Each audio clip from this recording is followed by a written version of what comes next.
C'est quoi une liquidation? C'est une attaque systématique en 3 étapes contre toutes les infrastructures nationales.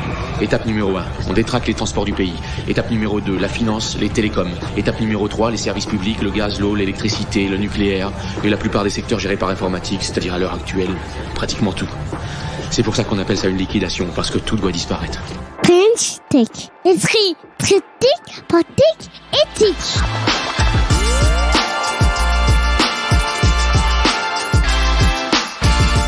Bienvenue dans ce nouvel épisode de Trench Tech, le talk show qui décortique l'impact de la tech sur nos sociétés pour exercer votre esprit critique.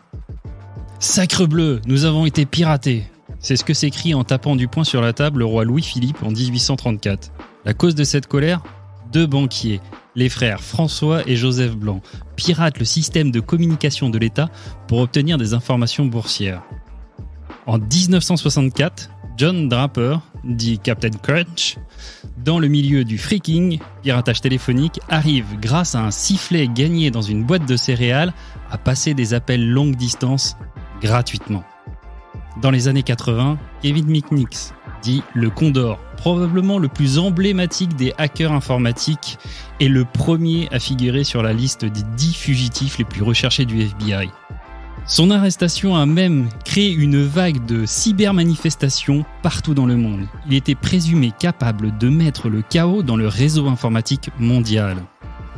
Si la plupart de ces actes sont plutôt orientés d'un individu vers une entreprise, soit pour en tirer une certaine gloire ou pour s'enrichir, nous voyons aujourd'hui qu'elle pourrait parfaitement viser un État dans le but de conquête. Avec la vulgarisation d'Internet, la notion même de frontière semble obsolète.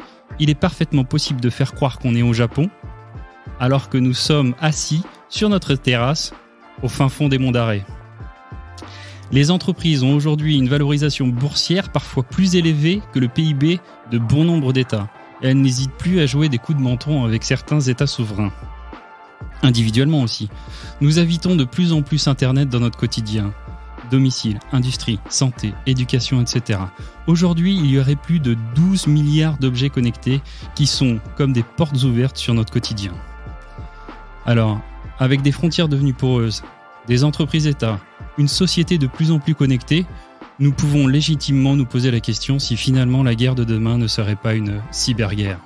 Alors, nous ne sommes pas encore sur le scénario du film policier Die Hard Cat de Len Wenzelman, sorti en 2007 avec Bruce Willis, il n'en demeure pas moins que chaque élément pris individuellement peuvent et se sont produits. Mais faudrait-il encore savoir ce qu'est une cyberguerre, comprendre le rôle des nouveaux acteurs dans les conflits numériques et quels sont les nouveaux arsenaux numériques ? Civis pacem parabellum, qui veut la paix prépare la guerre. Cette locution latine est souvent la représentation du concept de paix armée. Mais comment l'appliquer à l'ère du digital ? C'est ce que nous allons voir avec notre invité du jour, Nicolas Arpagian, directeur de la stratégie en cybersécurité, enseignant et spécialiste international de l'analyse de la cybermenace. Mais pour l'heure, c'est le warm-up avec nos 3 Trench Techers, histoire d'aiguiser notre esprit critique. Trench Tech, esprit critique pour Tech Éthique. Alors Cyril Thibault, ravi de vous retrouver sur ce nouvel épisode de Trench Tech. Salut Mick. Salut Mick, salut Thibault. Cyril, ravi aussi. Où on va tout bientôt retrouver donc notre invité du jour pour nous parler ce sujet de la guerre et de la tech, Nicolas Arpagian, qui est un véritable expert de tous ces domaines-là, qui a écrit une bonne dizaine de livres d'ailleurs sur ce sujet-là. Peut-être pour alimenter un peu notre réflexion, un grand cabinet qui s'appelle Gartner, qui est un cabinet d'analystes technologiques à l'échelle mondiale, a dit que d'ici 2024, donc demain, peut-être même aujourd'hui si vous nous écoutez en 2024, une cyberattaque endommagera tellement les infrastructures critiques qu'un membre du G20 ripostera par une attaque physique déclarée. Donc on est en train de voir un basculement de l'importance de la cyberguerre qui semblait un petit peu dans un coin qui n'intéressait pas beaucoup, mais qui est en train de prendre l'importance et de venir même avoir des répercussions sur notre monde réel, notre monde physique. Ouais, du coup, il faut préciser quand même que cet épisode, il est enregistré en 2022. Pour ceux qui écouteraient en 2026 et qui auraient déjà subi ça et qui rigoleraient en nous écoutant. C'est pas d'ailleurs. Moi, il y a un truc en particulier qui me marque. On va faire référence forcément au conflit actuellement en Ukraine. Moi, j'ai particulièrement été marqué par l'interventionnisme de Elon Musk face à Poutine. Pas uniquement parce parce que c'est Elon Musk, mais on pourrait tenir un podcast entier là-dessus sinon, mais du patron finalement d'une entreprise privée. J'ai eu un peu l'impression, vous savez, hein, il a ouvert l'accès à Internet, ça c'est plutôt à mettre à son crédit, évidemment. Après, on connaît aussi les frasques d'Elon Musk sur Twitter, il voulait proposer un combat à main nue à Poutine. Bon, au-delà de ça, moi, il y a une espèce de sentiment d'être dans un film de super-héros où un vrai patron d'entreprise de la vraie vie se prendrait pour Tony Stark dans Iron Man, par exemple, mais face à un vrai super-vilain cette fois-ci, et avec de vraies victimes en face, et un vrai danger pour tout le monde. Ça me surprend, et je suis pas très à l'aise avec cette idée. Je suis assez d'accord. Si les lobbyistes ont toujours existé pour essayer, je mets des guillemets, influencer un gouvernement, on peut regarder aux USA l'impact des lobbyistes sur les armes, mais ce que l'on constate et ce qui se vulgarise à mon sens beaucoup plus fréquemment, c'est justement maintenant on n'est plus au terme de lobby, on est plutôt en termes de je suis plus fort qu'un État, donc je vous impose mon dictat. Et je repense notamment à l'Australie qui est rentrée en conflit assez ouvert avec Google et Facebook. Et les deux entreprises ont répondu très bien, on arrête les services chez vous. Oui, d'ailleurs, ils n'étaient pas loin non plus en Irlande. Enfin, en tout cas, Zuckerberg a dit écoutez, si c'est trop compliqué pour vous, on enlève les serveurs et puis c'est fini. Mais ça, c'est quand même un peu du pipeau, quoi. Il y a du pipeau, forcément, mais moi, je trouve ça quand même assez hallucinant que des entreprises arrivent à rivaliser avec des États aujourd'hui. Et je pense qu'il y a un autre ingrédient à prendre en compte, c'est celui que tu as introduit précédemment autour des frontières. Le fait que les frontières se brouillent, d'ailleurs, Nicolas en a écrit un livre, les frontières dans le cyber ne comptent plus. Les frontières auxquelles on est habitué, séparées parfois par deux océans, parfois par des rivières, parfois par le libre arbitre de l'homme qui a choisi d'imposer une frontière à un endroit ou à un autre, dans le monde du cyber ne va absolument plus exister. Tout ça est en train de voler en éclats. Et on peut dire que la notion même de guerre est en train de se brouiller et évolue finalement très rapidement. Oui, je pense qu'on évoquera ce point avec Nicolas tout à l'heure. Les frontières se déplacent, les fronts des conflits se déplacent également. Et le deuxième point, moi, qui m'intéresse dans cette émission, c'est que, au-delà de l'implication du numérique dans, disons, la gestion du conflit, on va détailler tout à l'heure, faire appel, par exemple, à des dons via les NFT, etc., ou simplement faire du hacking. Quelque part, c'est aussi, c'est très novateur, mais c'est aussi la question du numérique comme cible stratégique cette fois-ci des conflits futurs en tant que pilier de nos économies. Demain, très clairement, on met à terre l'infrastructure, on va sectionner les câbles sous-marins, etc. C'est compliqué. Donc finalement, ça devient la target. French Tech. Alors là, je crois qu'on a posé les grands ingrédients de l'émission. On va accueillir maintenant Nicolas. Et puis pour la suite de l'émission, on va l'interroger sur 3 thèmes clés. D'abord, bien comprendre de quoi on parle quand on parle de cyberguerre. Un second temps, on parlera des différents rôles et de la redistribution des rôles, notamment le rôle des États qu'est-il en train de devenir dans les conflits numériques. Et puis on parlera aussi du rôle de plus en plus important de l'armement numérique et de tous ces nouveaux arsenaux autour des armements numériques. Mais il est maintenant plus que temps donc d'accueillir Nicolas pour cette première thématique sur la cyberguerre. French Tech, esprit critique pour Tech Éthique. Nicolas, bonjour. Bonjour. Ravi de vous accueillir parmi nous aujourd'hui. On a évoqué brièvement le conflit en Ukraine et clairement il nous a ouvert les yeux sur le rôle clé que joue désormais le numérique, je le disais, dans la gestion d'un conflit pour déstabiliser un ennemi avec les cyberattaques, la désinformation à base de deepfake par exemple, mais aussi pour se défendre. L'utilisation des réseaux sociaux par Zelensky en est une illustration pour fédérer l'opinion internationale, les NFT pour lever des fonds, etc. Mais on en oublierait presque que le numérique étant devenu un nouveau front en tant que tel, virtuel, eh bien d'autres cyberguerres sont peut-être déjà à l'œuvre ailleurs sans que l'on s'en rende compte. Est-ce que vous pouvez nous éclairer sur ce point, Nicolas ? Alors, déjà, le principe de guerre, il est lié à l'activité humaine. C'est-à-dire qu'à partir du moment où il y a eu plus globalement de 2 personnes réunies sur le même territoire, la question de guerre s'est à peu près posée. C'est-à-dire comment est-ce que j'essaye de accaparer une partie du terrain de l'autre ou des biens ou de la capacité de travail de mon voisin. Et donc, effectivement, le numérique, assez naturellement, au regard de ce qu'on lui confie pour produire, pour commercer, pour communiquer, pour se former, pour gérer une collectivité, effectivement, est devenu une cible. Pourquoi ? Parce que, et c'est ce que vous avez commencé à décrire, c'est-à-dire que on est dans des organisations qui sont dépendantes du numérique pour fonctionner, c'est-à-dire faire en sorte que l'ensemble de la nation soit géré, que sa population soit soignée, soit nourrie, soit éduquée, soit en mesure de produire. Et donc évidemment, ça va être un terrain d'épanouissement pour conduire des opérations visant soit les infrastructures, les équipements, de manière à déstabiliser et à créer des perturbations, soit à capter du renseignement de manière à connaître le jeu de l'adversaire et essayer de conserver son avance dès lors qu'on est en mesure de savoir ce qui préoccupe son ennemi et éventuellement les pistes d'action qu'il envisage de conduire. Et donc le conflit dans le cas de l'Ukraine et de la Russie, alors c'est un conflit qui a été intéressant, en tout cas il est évidemment pas achevé et c'est encore prématuré pour faire une analyse exhaustive, mais ce qui est intéressant, c'est que l'arme numérique a été utilisée en amont essentiellement de l'entrée des troupes russes sur le territoire ukrainien. C'est-à-dire que pour créer une espèce de climat de déstabilisation, de fragilisation, de paralysie. C'est de la gîte propre, c'est ça. Hein. Voilà, de manière à anticiper. C'est d'ailleurs ça documente. On a maintenant documenté les modes opératoires numériques dans différents environnements, sous différentes latitudes géographiques, et on voit bien qu'aujourd'hui l'arme numérique est utilisée soit en amont pour préparer le terrain, soit simultanément à des attaques physiques de manière à amplifier ou créer des perturbations supplémentaires, et puis effectivement pour atteindre également les opinions publiques. Un terme a été utilisé dans votre échange préalable qui est la notion de front. C'est vrai que d'habitude le front était quelque chose qui était tout à fait codifié, d'ailleurs de la même manière que la guerre est une activité codifiée, c'est une activité brutale, c'est une activité violente, mais elle est avec un certain nombre de législations, on pense notamment à la législation des conventions de Genève, on avait codifié la guerre de manière conventionnelle, vient maintenant la période numérique. C'est justement, là, tu me tends une perche, parce que finalement, effectivement, si on a codifié la guerre, je crois qu'on a aussi codifié la période de paix, mais est-ce qu'on travaille à codifier justement ces cyberguerres ?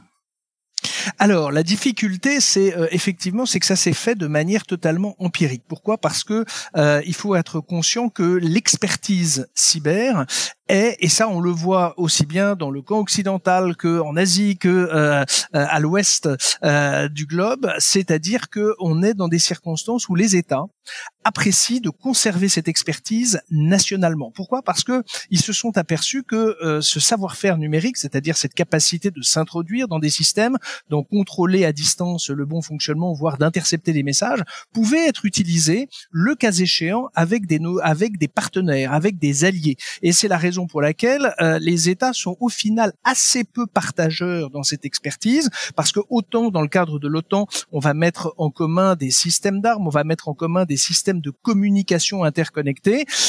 Dans le domaine du numérique, alors effectivement, il y a un centre d'analyse, de réflexion stratégique et de prospective qui est basé à Tallinn, alors évidemment, mais on n'est pas encore dans une logique totalement intégrée telle qu'on l'a dans des logiques militaires conventionnelles. Pourquoi ? Parce que on s'est aperçu que des pays qui pourtant sont des alliés politiques, diplomatiques, économiques, concurrents évidemment, mais qui ont quand même globalement des centres d'intérêt communs, la France, l'Allemagne, effectivement, on s'est aperçu que les services de renseignement allemands espionnaient les services de les dirigeants politiques français, alors même qu'on est certainement le premier partenaire diplomatique et économique. Donc, la difficulté, c'est que ça remet en cause l'ensemble des composantes de cette activité guerrière, puisque ce sont aussi bien la notion d'alliés, la notion de front et, on l'a dit, la notion de paix et de guerre. C'est vrai que on ne peut pas considérer que la situation est totalement et définitivement stabilisée, ce qui a valu par exemple l'édification d'un arc de triomphe. Une fois que la guerre est finie,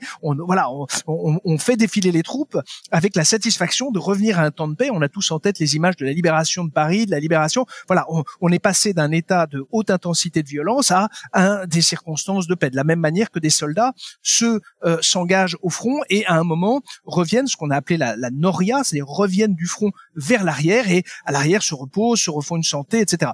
Dans le monde numérique, ces notions-là sont complètement inexistantes. Alors effectivement, donc on voit que finalement tout se brouille.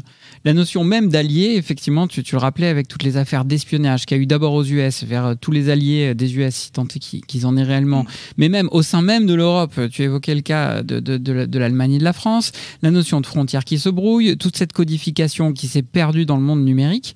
Ça va être quoi la guerre dans les années qui viennent avec cette nouvelle donne imposée par le numérique ?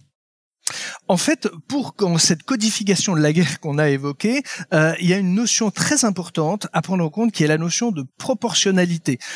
Évidemment, la guerre, c'est l'engagement de la vie humaine de femmes, d'hommes sur un théâtre d'opération. Simplement, à un moment, dans la codification de cette guerre, on a considéré que s'il y avait des actes de barbarie, certaines munitions, par exemple, vont être interdites parce qu'elles vont être considérées comme trop violentes ou en tout cas extrêmement cruelles. Elles vont évidemment peut-être avoir comme finalité d'attenter à la vie des personnes, mais dans des conditions extrêmement désagréables, violentes, et donc il faut plutôt proscrire. Et c'est comme ça qu'on a fait des crimes contre l'humanité. C'est-à-dire on a considéré que le comportement humain dépassait les circonstances de la guerre et que donc il fallait interdire et sanctionner des gens qui auraient ces comportements-là. Il y a des accords d'ailleurs, ça s'appelle les accords de Genève, par exemple. Alors on a des conventions. Alors c'est des conventions, mais effectivement on est arrivé à codifier ce droit de la guerre. La seule chose, c'est que pour avoir cette proportionnalité, de manière à j'ai subi une agression, je dois et je suis en mesure d'y répondre.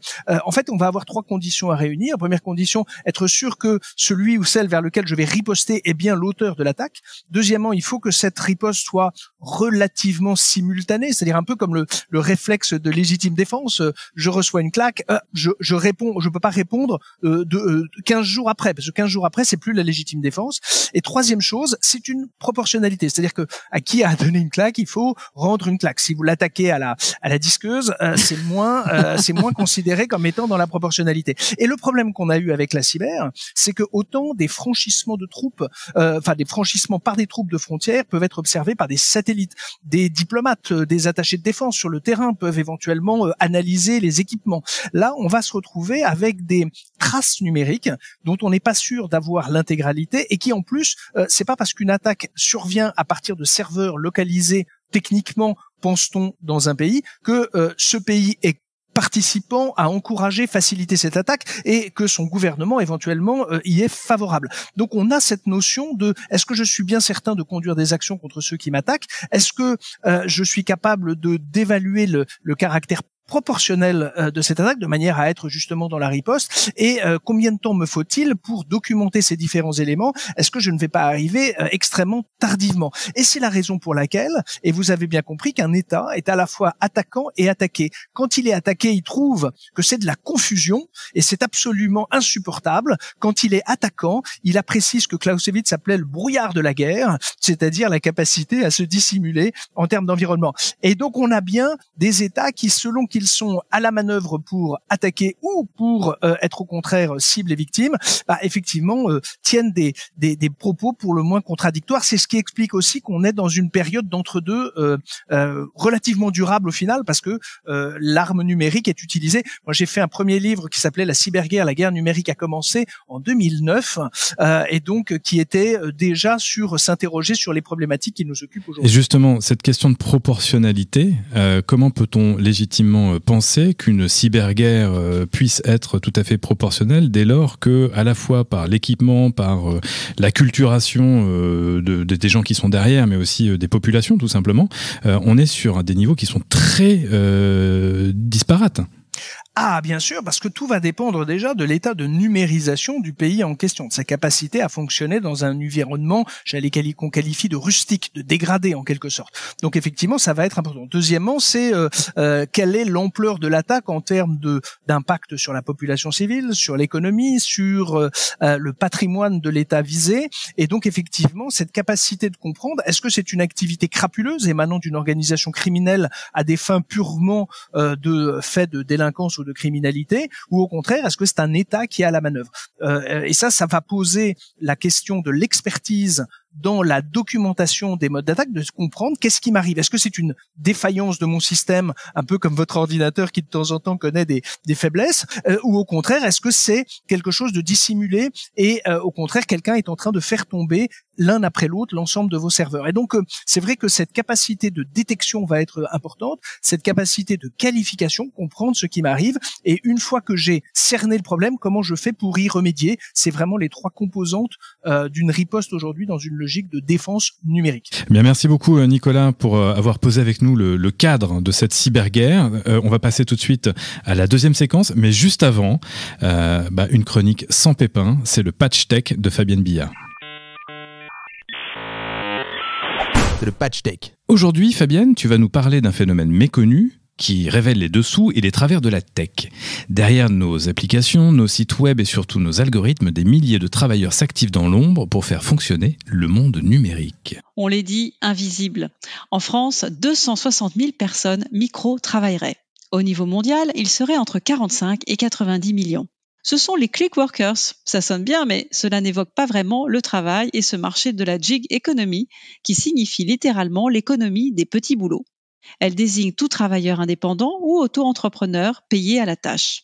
Leur profil, des femmes en majorité, 56%, entre 25 et 44 ans. Et plus précisément, quelles sont les tâches effectuées par ces click workers ? Nettoyer des bases de données, modérer des contenus, évaluer des applications en ligne, cliquer sur des liens, classer des mots-clés, légender une photo, répondre à un questionnaire, etc., etc. Des petits boulots réalisés entre 10 secondes et 15 minutes en ligne, effectués sur un ordinateur ou un smartphone, qui rapportent quelques centimes, voire quelques euros. C'est une infinité de micro-tâches qui contribuent à améliorer des systèmes d'intelligence artificielle. Car pour fonctionner, cette technologie doit être nourrie par d'énormes bases de données conçues par des humains à partir desquelles elles apprennent. Pour le moment, à défaut de se nourrir, ces employés nourrissent les datas. Et tu as des exemples concrets des tâches qu'ils réalisent ? Un click worker témoigne sur cette tâche qui consiste à jouer à une sorte de jeu vidéo. Les micro-travailleurs doivent se diriger vers les personnages au prénom d'origine française en appuyant sur la touche avancée et s'éloigner de ceux au prénom d'origine maghrébine en appuyant sur la touche reculée. Amélie est modératrice et modère du contenu toute la journée. Elle se heurte à la violence des images de meurtre, suicide, racisme. Le pire pour elle, mais je ne la citerai pas parce que c'est humainement intolérable. Et ce qu'elle voit initie des risques de stress psychologique et traumatique, qui ne sont pas pris en charge ni même reconnus par les plateformes. Ces travailleurs du clic sont payés uniquement sur les commandes. Par exemple, si un client ne valide pas la micro-tâche, le travailleur n'est pas rémunéré. Beaucoup d'entre eux vont jusqu'à se créer des alertes en pleine nuit pour maximiser leurs chances de décrocher une mission sans jamais avoir la certitude d'être rémunérés puisque une tâche inachevée dans les temps est remise sur le marché. Oui, et tout ceci semble donc de moins en moins net, voire de plus en plus sale. Oui, et ce sujet sensible révèle aussi des arnaques dans son approche commerciale. Présenté en 2018 comme entièrement automatisé, l'assistant vocal Google Duplex était supervisé par des personnes qui écoutaient et corrigeaient l'intelligence artificielle et parfois se faisaient passer pour l'assistant vocal qui simulait un être humain. L'intelligence artificielle, produite par les plateformes, n'est finalement pas aussi automatisée qu'il y paraît et bel et bien nourrie par de l'intelligence humaine à moindre frais. Et concrètement, quelles sont les conditions de travail de ces personnes alors ? Les modalités de travail des click workers ont de quoi inquiéter. Le temps est limité, pour aller aux toilettes c'est 5 minutes, 20 minutes pour aller déjeuner. De plus, lorsque l'on travaille pour certaines plateformes comme Google, les témoignages sont en mode anonyme. Il leur est même interdit de travailler dans des lieux publics. La mission peut être stoppée par l'entreprise ou l'employé sans préavis. Il n'y a pas de contrat. Un simple accord de participation, voire la seule adhésion aux conditions générales d'utilisation de la plateforme. Le tout dans une grande opacité. Généralement, les travailleurs ne savent pas pour qui ils agissent. Dans cette affaire, c'est donc avant tout les plateformes qui sont gagnantes. Derrière les algorithmes de Uber, Facebook, Deliveroo, Google et d'autres comme Amazon Mechanical Turk, la croissance est de 25 à 30% par an. De fait, ces travailleurs du clic sont majoritairement issus d'Inde, des Philippines, du Pakistan, du Bangladesh, suivis des États-Unis, de l'Europe de l'Est. La grande difficulté pour réguler le micro-travail réside dans sa dispersion géographique et le fait que peu d'individus travaillent à plein temps. Il demeure à minima une régulation par l'application de lois existantes. Mais il n'y a pas de voie collective pour défendre leurs droits. Du côté des pays scandinaves, on trouve l'expérimentation d'une nouvelle forme de modèle, la flexi-sécurité, une libéralisation totale des contrats et des conditions d'embauche ou de licenciement. Il semble donc qu'il y ait tout à faire pour encadrer et ne pas amplifier la paupérisation. Quelle perspective pour conclure, Fabienne ? Pour certains prospectivistes, la gig economy est une phase de transition du marché de l'emploi, avant l'ère du transfert où l'on cumule des missions différentes pour des employeurs différents. Ces plateformes opèrent dans une zone grise qui n'offre aucune des protections de nos sociétés au travail. Assurance maladie, retraite, chômage. Dans ce domaine, l'essor de la tech et des plateformes se fait au détriment de la qualité de la vie humaine par la prolifération de nouveaux travailleurs pauvres partout dans le monde, et y compris en France. Selon un sondage Full Factory, 40% de ces personnes ont un CDI. 71% d'entre elles travaillent à temps plein et 22% vivent sous le seuil de la pauvreté. Il faut souhaiter, par la visibilité des dangers et de cette précarité, une prise de conscience politique et des outils juridiques. French Tech, esprit critique pour Tech Éthique. Défaillance de nos systèmes, est-ce que c'est voulu ou involontaire? C'est un peu ce qu'on a abordé dans notre première partie. Mais moi, je voudrais revenir sur ces nouveaux entrants. Il semblerait que dès que nous avons commencé à automatiser les actions, en particulier financières, des personnes ont vite essayé d'en profiter. On peut parler des hackers, des pirates, des freakers, etc. Ces actions étaient souvent le fait d'actes isolés et au moins très tournés vers un objectif pécunier. Cependant, depuis peu, nous voyons l'émergence de nouveaux entrants, des entreprises-États, des groupes qui n'hésitent pas à mettre et revendiquer les faits que lorsque les gouvernements ne sont pas alignés avec leurs valeurs, des entités paramilitaires qui revendiquent leurs actions cyber. Bref, ce que j'aimerais échanger avec toi, si tu veux bien, Nicolas, c'est de quelle est la place que jouent ces nouveaux entrants dans ces conflits ? Alors, en fait, on est dans le prolongement de notre distinguo de tout à l'heure. C'est-à-dire que avant, vous aviez un monde militaire et un monde civil. Là, on va pouvoir utiliser des expertises qui sont éminemment civiles pour conduire des opérations, soit de déstabilisation informationnelle, soit de dysfonctionnement des entités administratives, de collectivités, d'institutions de santé ou d'organisations financières. La seule chose, c'est que si on prend une définition historique, juridique, de l'État. L'État, c'est un droit, il faut un système juridique qui s'applique à une population rassemblée sur un territoire. Il faut ces trois composantes pour qu'un État existe. Et on voit bien que lorsqu'une des trois composantes manque ou est défaillante, il n'y a pas d'État. S'il n'y a pas de population, vous avez un terrain, mais il n'y a personne dessus. S'il n'y a pas de système juridique, c'est ce qu'on appelle les États faillis, effectivement, qui sont inexistants. Et il leur faut un territoire parce que sinon, il n'y a pas de réalité étatique. Et en fait, on va s'apercevoir que ces trois critères que le droit public a établis pour considérer un État, en fait, vont s'appliquer à des entreprises qui vont avoir des infrastructures à l'échelle internationale, voire mondiale. Elles vont avoir du droit, c'est les conditions générales d'utilisation. Elles vont avoir des populations, des utilisateurs qui peuvent être payants ou gratuits, mais en fait, elle va avoir des éléments qui vont lui permettre d'être un acteur de la société, un acteur politique, si on reprend la notion étymologique, parce que justement, elles ont cette capacité d'action financière et technique auprès d'une population qui est dans des infrastructures qu'elle maîtrise. Et donc, dans ce cas-là, dès lors qu'on est un acteur politique, on peut être soit partie prenante d'un conflit. Alors, on l'a vu dans le cadre de Elon Musk, qui répond d'ailleurs, et c'est intéressant, puisque on est dans l'hybridation, puisque c'est le vice-premier ministre ukrainien qui envoie un tweet et qui lui dit, voilà, Elon, il faudrait déplacer la constellation satellitaire Starlink de manière à maintenir la couverture Internet de l'Ukraine et que l'Ukraine puisse continuer à non seulement aller sur Instagram,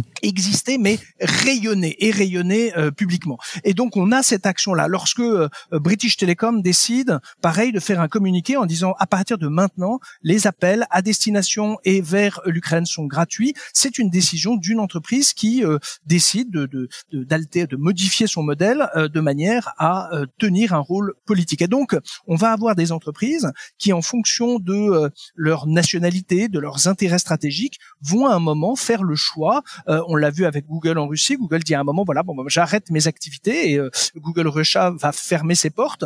On a vu effectivement une confrontation entre le monde économique et le monde diplomatique ou politique, et donc effectivement avec des acteurs qui peuvent jouer un rôle. Alors justement, Nicolas, excuse-moi, le rôle des entreprises va devenir certainement crucial. Là, on voit effectivement des entreprises comme celle qu'on a évoquée avec Elon Musk notamment, mais les entreprises sont très souvent la cible de cyberattaques en dehors des guerres.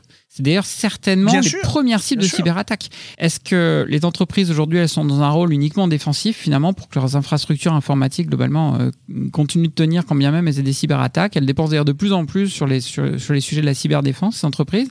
Mais est-ce qu'à un moment donné, ces entreprises ne pourraient pas décider elles-mêmes de riposter et que ce soit les entreprises qui commencent elles-mêmes à mener un certain nombre d'attaques vers ceux qu'ils ont attaqués éventuellement?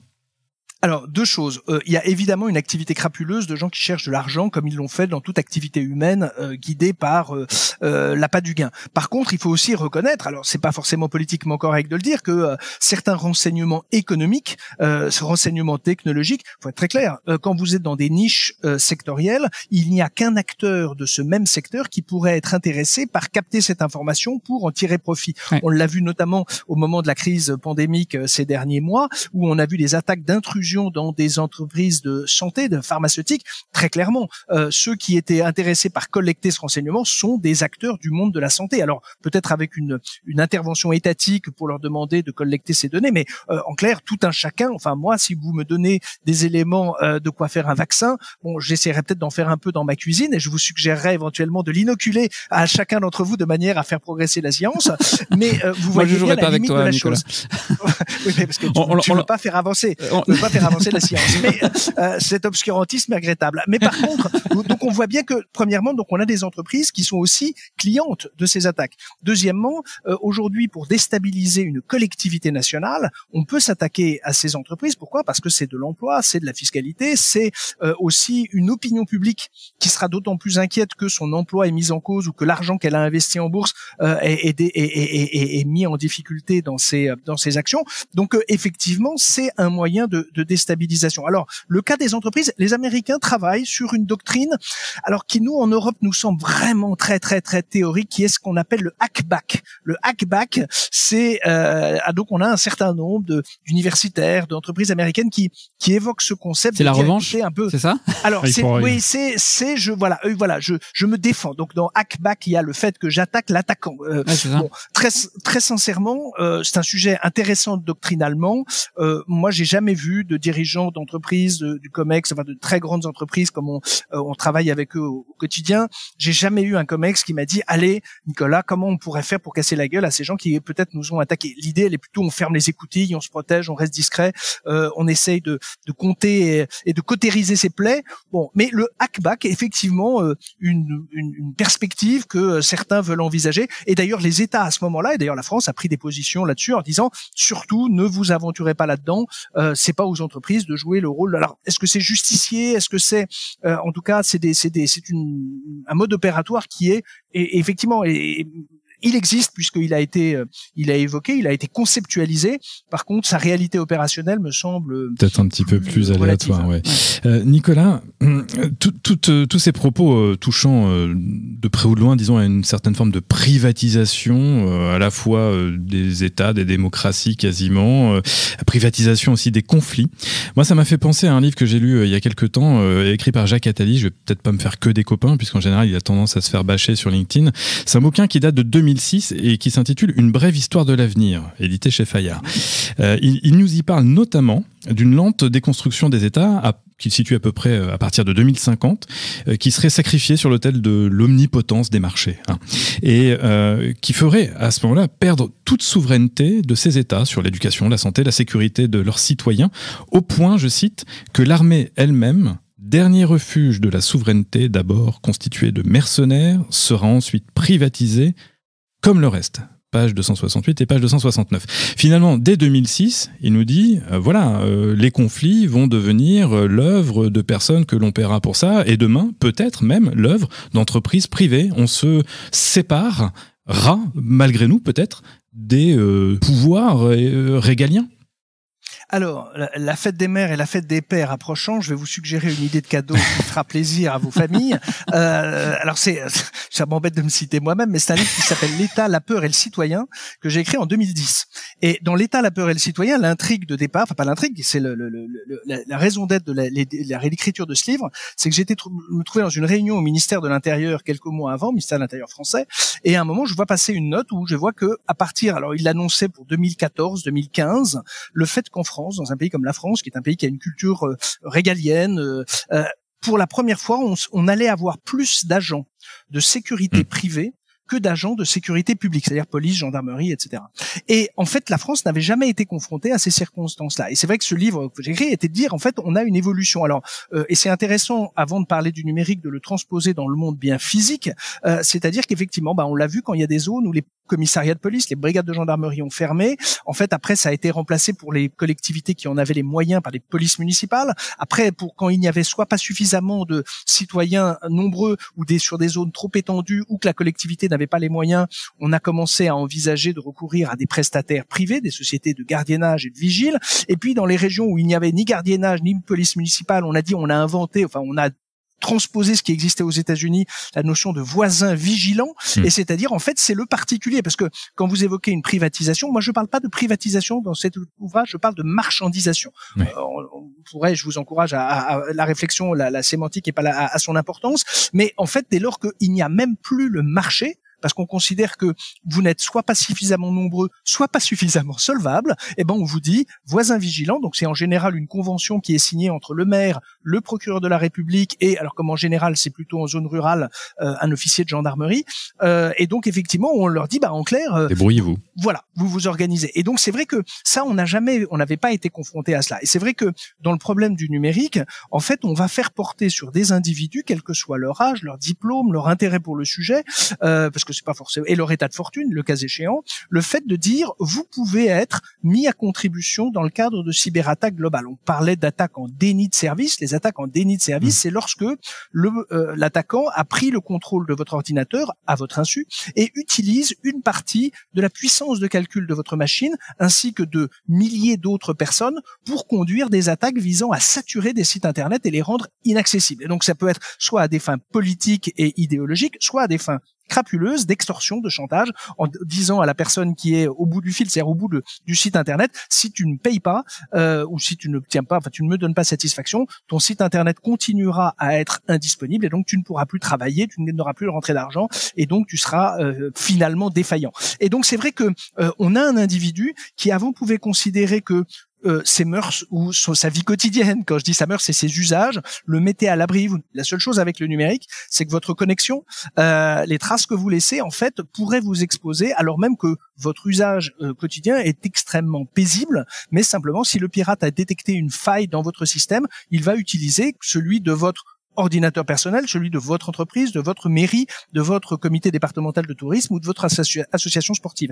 Et donc effectivement, on a des acteurs numérisés qui peuvent être partie prenante. On l'a vu au moment 2015-2016, au moment des attentats et post-attentats de Paris. Et c'est que effectivement, on a vu des sites internet de collectivités défacés, c'est-à-dire modification des pages d'accueil. C'est pas une attaque qui est très complexe techniquement, elle est même assez simple, mais simplement vous avez des petites municipalités, des petites des centres d'action sociale qui ont vu leur page et donc il y en a eu des plus grandes aussi, il y a eu des hôpitaux, il y a eu alors ça c'est du piratage, ça c'est du piratage, mais c'est du piratage et mon sentiment, c'est que si on prend pour avoir travaillé sur Dax, l'hôpital de Dax de Villefranche-sur-Saône, c'était des hôpitaux qui, je pense, les attaquants ignoraient qu'ils s'attaquaient à ces hôpitaux. Parce que quand vous le faites à des fins crapuleuses, un hôpital public français, très sincèrement, c'est pas une cible de choix. C'est une entité qui n'a pas d'argent, parce qu'elle a déjà du mal à faire ses fins de mois. C'est une entité qui a du mal à sortir de l'argent en dehors des processus de paiement public. C'est-à-dire, il faut être référencé, il y a des appels d'offres. Voilà. En plus, vous avez le soutien des appareils d'État, puisque effectivement, les services gouvernementaux se mobilisent. Et en plus, l'opinion publique, si un jour celle ou celui qui a été à la manœuvre va être pointé du doigt, il risque d'être sanctionné plus gravement. Donc Nicolas, tu es en train de nous dire que même dans la cyberguerre, il y a finalement des balles perdues. C'est ça. Voilà. Et bien sûr, c'est par l'interconnexion. C'est pas.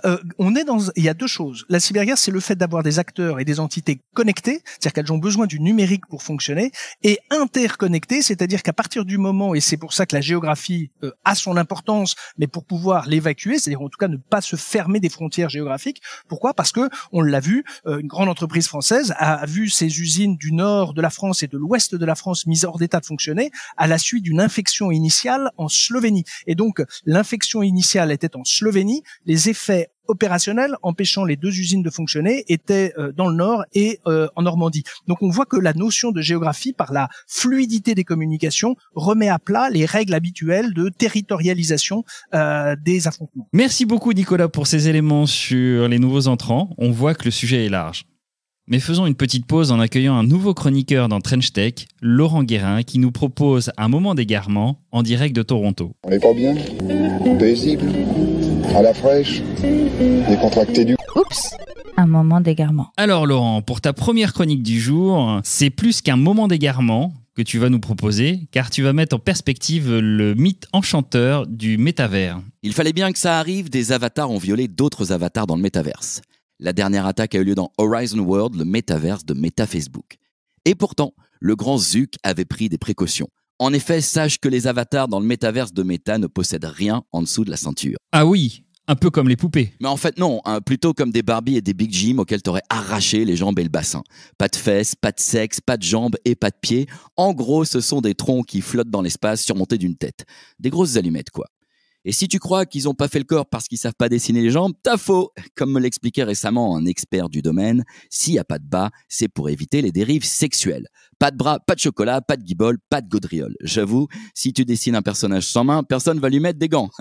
En fait si. Preuve que derrière les images bucoliques de Horizon World, se situant à la croisée des bisounours et des barbapapas, on trouve toujours la même chienlit, le pire de l'espèce humaine. Une chercheuse en univers virtuel a récemment relaté le viol de son avatar dans Horizon World. Et ce n'est pas la première fois. Il y a quelques mois, c'était une autre chercheuse qui dénonçait le viol en bande organisée de son avatar. Elle raconte « Dans les 60 secondes suivant mon adhésion, j'ai été agressée verbalement et sexuellement. 3 à 4 avatars masculins ont violé mon avatar et pris des photos. Alors que j'essayais de m'enfuir, ils ont crié « Mais t'aimes ça en fait et va te caresser sur la photo ». Et comment a été accueilli son témoignage ? Eh bien, son récit a généré de nombreuses réactions, dont une personne qui lui dit « On voit que t'as jamais joué à Fortnite. Je pose ça là, si t'as des enfants qui y jouent, tu peux toujours leur retirer le manche. » Il se passe des choses bien pires dans les cours d'école, écrit un troll en commentaire de l'article. Tu peux toujours retirer tes enfants de l'école. Ah bah non. Déjà en 2007, à l'apogée du jeu Second Life, une étude sur les interactions sexuelles dans le jeu commençait ainsi. Quiconque prête la moindre attention au monde virtuel sait que le sexe y tient une part majeure, en particulier les sexualités fétichistes.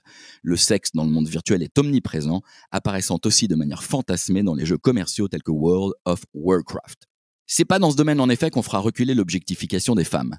Dans une étude de 2018 exécutée sur 600 joueuses et joueurs dans les univers virtuels, 49% des femmes ont déclaré avoir été victimes de harcèlement sexuel. Attouchement de leurs avatars, filature, remarques sexistes, sifflements, envoi de photos non sollicités, etc. Et toi, Laurent, tu t'es posé la question. Et oui, suite à cette série d'articles employant le mot viol et mettant en cause Horizon World, je me suis demandé, peut-on être violé dans le métaverse ? La réponse est non. Il s'agit d'un viol d'avatar qui reste une attaque à caractère sexuel.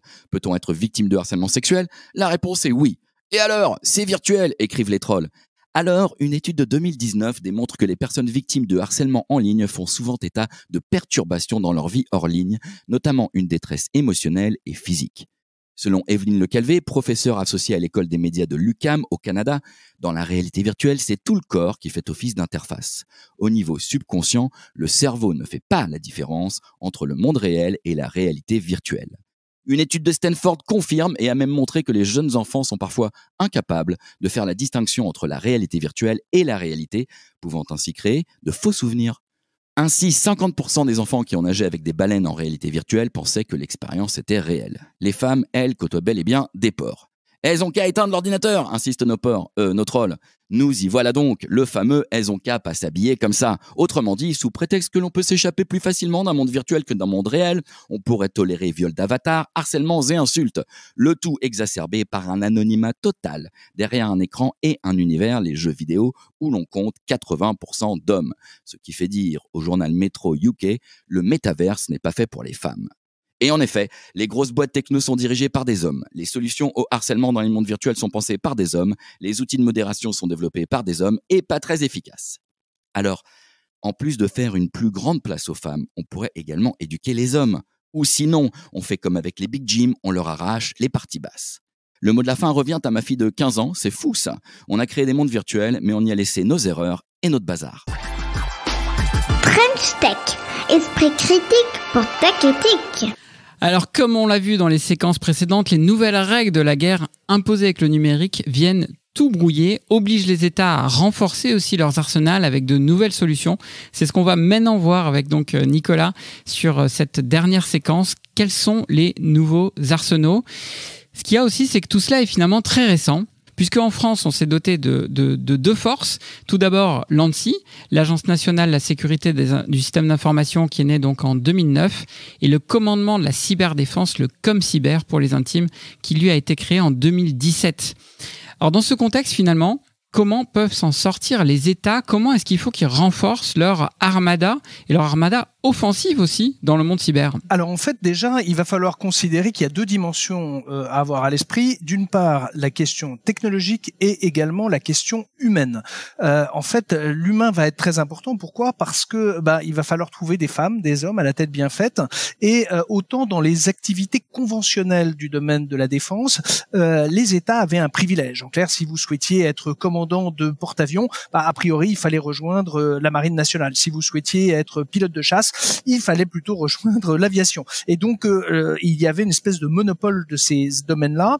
Avec la cyber, en fait, l'État est un recruteur comme les autres, parce que des entreprises vont être en mesure de recruter des experts dans le domaine de la cybersécurité, des utilisateurs finaux, donc des entreprises qui vont l'intégrer dans leurs équipes de cybersécurité, des prestataires de services, des éditeurs, donc les administrations civiles de l'État, les administrations militaires de l'État, et puis également le monde criminel en tant que tel, qui va être un recruteur comme les autres dans cet univers-là. Donc il y a une nécessité d'avoir un investissement humain de manière à avoir les femmes, les hommes capables de conduire ces actions. Jusque-là, justement, là-dessus, lors du FIC 2021, c'est Florence Parly, ministre des Armées, qui a dit que la France voulait recruter 770 cybercombattants, oui. Et puis qu'en 2025, l'idée était d'arriver à 4000 cybercombattants.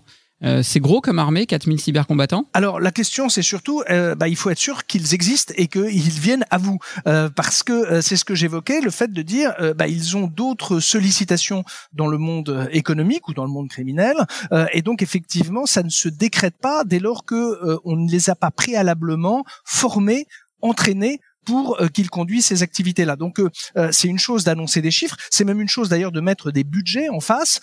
S'il n'y a pas, et d'ailleurs on le voit même sur le site de l'ANSSI, l'Agence nationale de sécurité, ssi.gouv.fr, sur la page recrutement, il y a des dates, il y a des postes qui sont ouverts mais qui ne sont pas pourvus parce que faute de femmes, d'hommes, comme dans toutes les compétences du numérique d'ailleurs. Ouais, aujourd'hui c'est toutes les entreprises. Voilà.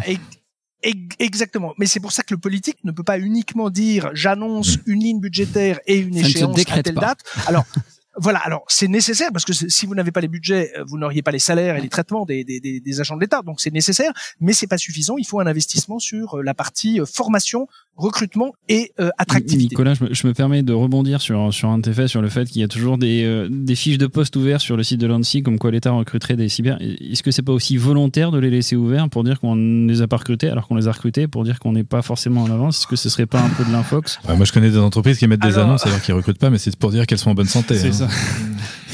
Alors oui, c'est vrai. La seule chose, c'est que au regard de la connaissance qu'on a de la réalité du marché de l'emploi, c'est quand même une véritable préoccupation de la part des entités publiques d'être une destination envisagée, sachant que le secteur public est paradoxal parce que effectivement, alors en entrée de carrière, en termes de salaire, ils sont tout à fait compétitifs. C'est plutôt d'avoir quand ça gagne en seniorité que les écarts se creusent. Par contre, il faut reconnaître à l'État la forte capacité à confier, dès lors qu'il a reconnu les talents d'une jeune femme, d'un jeune homme dans ce domaine-là, des champs de responsabilité peut-être plus rapidement et de manière plus importante que dans des entreprises. C'est-à-dire qu'on peut tout à fait avoir un jeune homme, jeune femme d'une 25, 27, 28 ans, être à la tête d'entités ou de périmètres extrêmement critiques parce qu'il y a une mise à disposition, de transfert de responsabilité qui est assez significatif dans l'appareil administratif, mais qui effectivement, ils sont un recruteur comme les autres dans cette univers. Alors aujourd'hui, on est une des rares puissances nucléaires au monde. Est-ce qu'au même titre, on est l'une des toutes premières puissances cyber? Dit autrement, est-ce qu'à ce jour, on est bien protégé en France?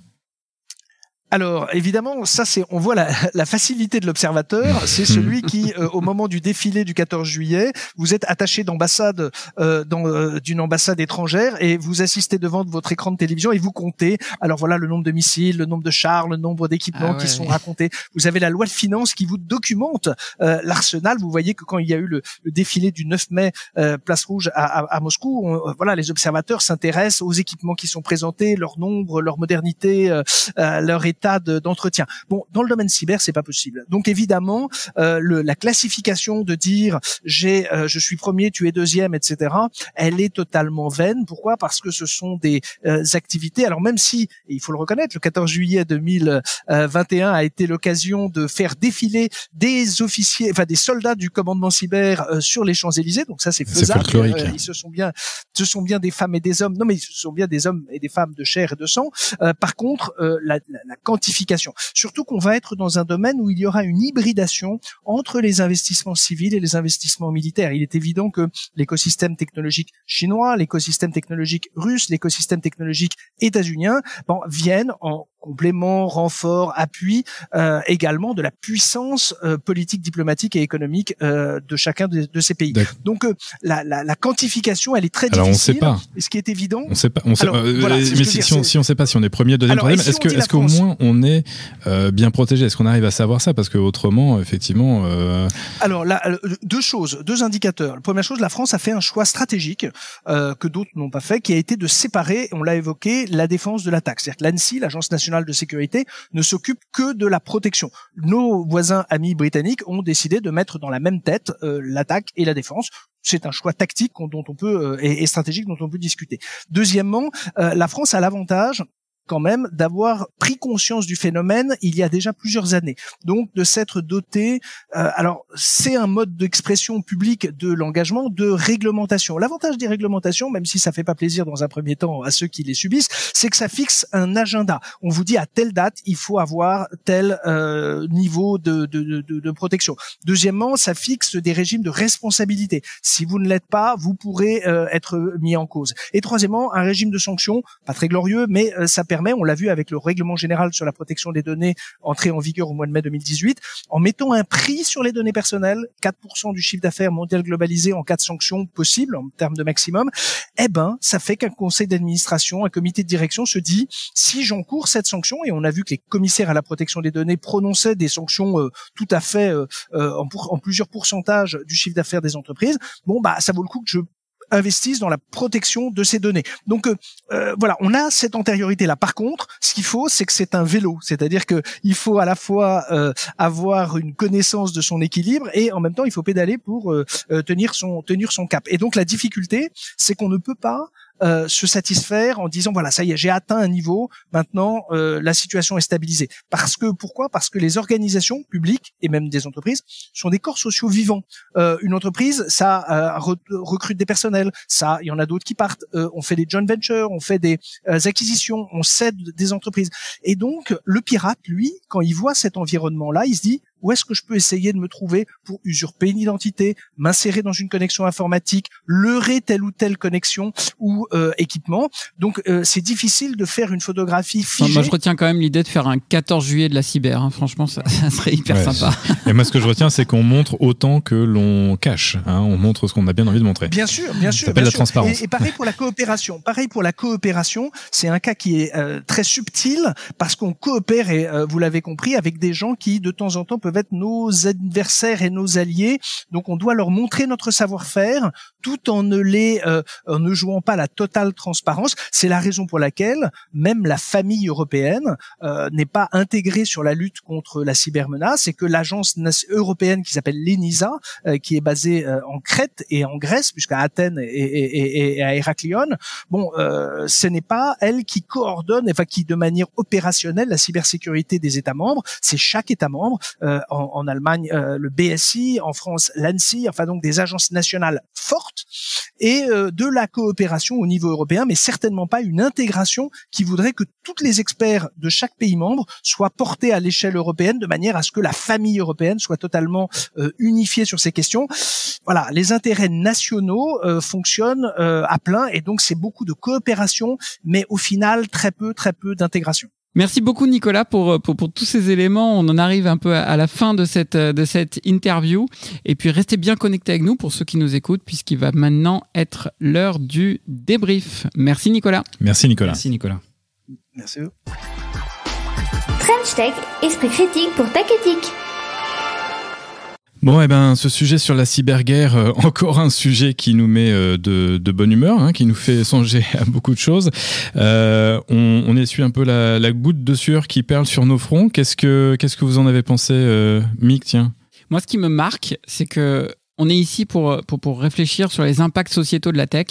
Là, on est sur un impact qui prend des proportions qui peuvent être dramatiques. On est peut-être bien dans le pire du pire de ce qui peut se faire dans la tech, c'est-à-dire on va utiliser la tech pour attaquer parfois des entreprises, parfois des institutions, même parfois des hôpitaux. On a parlé des balles perdues que peuvent avoir les hôpitaux. Et du coup, là, on parlait aussi des frontières, mais on est clairement aux frontières du réel, c'est le titre d'ailleurs qu'on a choisi pour cet épisode. Et frontières qui viennent totalement bousculer avec le rôle de la tech dans la guerre. C'est moi ce que j'en retiens, c'est qu'effectivement, là où on est dans un esprit, on va dire, de coopération interpays, aujourd'hui on parle de la place de l'Europe, de l'OTAN, comment est-ce qu'on essaye d'élargir un petit peu pour que finalement essayer de créer un climat de paix, on s'aperçoit qu'ici c'est tout l'inverse, on se replie sur soi. C'est surtout moins en divulguer sur les autres, et si on peut aller regarder un petit coup d'œil chez le voisin, on va pas s'en priver. C'est ça, moi, qui me perturbe. Il y a plus de copains. Il n'y a plus de copains et même, puisqu'il y a toujours eu des ennemis, à l'inverse, moi ce qui me perturbe un peu, c'est que, je ne sais pas si vous connaissez cette Doomsday Clock qui, depuis la guerre froide, a consacré la menace nucléaire. Cette Doomsday Clock, en fait, est mise à jour très régulièrement, au moins chaque année en dehors des conflits, par des scientifiques, et ça nous dit à combien d'heures, ou de minutes, ou de secondes on se situe de l'apocalypse nucléaire en fonction de la propagation du nucléaire, de la menace nucléaire, et surtout de l'intensité des tensions entre pays, etc. Et je me posais la question, néanmoins, ça veut quand même dire qu'il y a une forme d'équilibre qui naît de cette menace mutuelle nucléaire. Et aujourd'hui, sur le cyber, c'est la question qu'on posait, on ne sait pas. On ne sait pas si nous, regardons-nous un peu le nombril, désolé, mais si nous, on est en mesure alors de se protéger. Nicolas a beaucoup insisté sur cette notion de protection, mais en revanche, on ne sait pas du tout si on est une menace potentielle pour les autres. Et donc, si demain, on était menacé par l'équivalent d'un pays comme la Russie, et le fait avec Poutine sur le nucléaire, mais là sur le cyber, est-ce qu'on serait suffisamment crédible vis-à-vis de ces pays-là? Moi, à ce stade, j'en sais rien. Visiblement, la réponse était difficile à donner en plus, puisque Nicolas nous parlait de ce 14 juillet dans lequel on peut mesurer les forces, montrer nos muscles, mais le 14 juillet de la cyber, il n'existe pas encore, Thibaut. J'en ai pas entendu parler, ou du moins, on n'a pas été invité. Ouais, j'aimerais bien, moi. Ouais, ça serait assez intéressant. Mais c'est vrai que oui, on a du mal à se juger, et quelque part dans l'inconscient collectif, il reste quand même un peu cette peur systématique alors très alimentée par la culture populaire, mais cette peur de cyberguerre, ça reste quand même assez important, quoi. Peut-être que ça manque de débat public aussi. Je sais pas ce que vous en pensez, parce que les politiques, on les entend pas en parler, et on se demande même s'ils ont un niveau de maturité, voire de compétences suffisant. On est peut-être aussi dans une certaine culture du secret, globalement dans l'armée, la grande muette. On connaît tous cette expression pour désigner le ministère de l'armée, le ministère de la Défense en France. Il y a moi un truc qui me turlupine vraiment, c'est que tout est brouillé. La nouvelle donne de la guerre à l'ère du numérique, c'est qu'il n'y a plus de code, c'est que tout change, c'est que les entreprises peuvent se prendre pour des États et choisir d'entrer en guerre d'une manière ou d'une autre. D'ailleurs, je vais reprendre une citation de Guillaume Poupard, qui est le patron de l'ANSSI, qui a déclaré en 2019, il a sorti cette expression de Far West numérique. Il ne faut pas, il disait, que le domaine de l'armée, de la défense nationale émerge comme un Far West numérique, parce que chacun va pouvoir se faire entendre, parce que des mercenaires, parce que des entreprises, parce que des organisations privées ou publiques quelconques puissent entrer en guerre, faire du mal à d'autres pays et devenir belligérantes sur le cadre cyber, quoi. Ouais, c'est ce qu'on a vu un petit peu avec les exemples de Musk, mais il y en a d'autres. Et puis de là à ce que ce soit des cyberguerres entre entreprises, c'est déjà un peu le cas, mais sur un plan purement économique. Peut-être que ça deviendra véritablement le cas quand ces entreprises seront devenues des États à part entière. C'est un petit peu ce que nous racontait Nicolas, et c'est ce que l'on a pu aussi un peu envisager avec, par le passé, Facebook qui se cherchait un président, et peut-être demain avec les métavers qui deviendront ces nouveaux fronts, avec ces nouvelles frontières qui seront véritablement au-delà du réel. Mais c'est vrai qu'il y a plein de sujets qui s'entrechoquent. Donc on parle de Google qui cherche un président. Jusqu'à preuve du contraire, une entreprise n'est pas une démocratie, ou du moins on risque de pencher.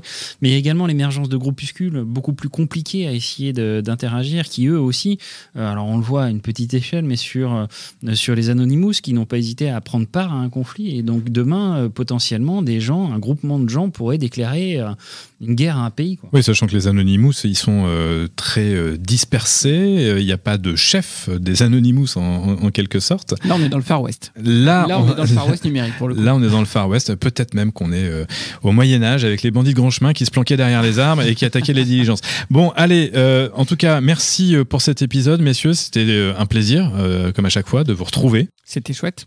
Et c'est l'heure. Et intéressant, ça nous a fait réfléchir tous ensemble. Ouais, et ben c'est l'heure de conclure, Thibaut. French Tech, esprit critique pour Tech Éthique. Merci les copains, merci Cyril, merci Thibaut. Merci. Encore Merci à une vous. belle émission. Merci Nicolas, dont on va rappeler son activité littéraire avec la sortie de ses 2 derniers livres, au frontières.com aux éditions de l'Observatoire et la cybersécurité aux éditions PUF, collection Que sais-je. On rappelle que Nicolas est également directeur de la stratégie cybersécurité chez Trend Micro et qu'on peut le suivre sur son compte Twitter Cyberguerre. N'hésitez pas à partager l'épisode sur les réseaux sociaux, n'hésitez pas à nous suivre et à aller regarder sur notre site internet. Si vous avez des commentaires, des envies, des questions, n'hésitez pas également à nous en faire part. Comme le disait Oscar Wilde, l'imagination imite, c'est l'esprit critique qui crée.